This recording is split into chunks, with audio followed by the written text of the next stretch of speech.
পানি নিয়ে দরকার হয় দক্ষিণ এশিয়াতে যুদ্ধ হবে। হাসিনা তোমাকে হলো সব খুলে দিয়ে দিয়েছে, আমি তোমাকে একটু না খুলে সবকিছু দিব।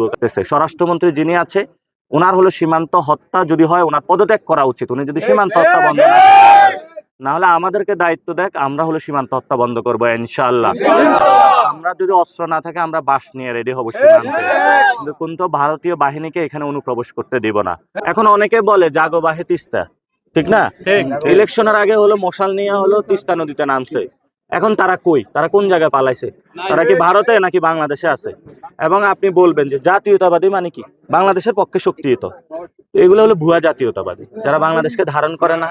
জাগো বাহে তিস্তা হলো ভোটের জন্য বলে, তো নদীতে আসলে পানি আসে না এবং তারা সেটার জন্য শক্তি দাঁড়ায় না। তো আমরা তাদেরকে বলবো যে ভাই আসেন, আপনি যেটা বলেছেন ভোটের আগে সেটাতে আসেন, যাতে হলো নদীতে পানি আসে। এবং আমাদের নতজানু পররাষ্ট্রনীতি থেকে সরে আসতে হবে। ভারতের সামনে গেলে সরকার ম্যাও ম্যাও করে, কেন করে জানেন?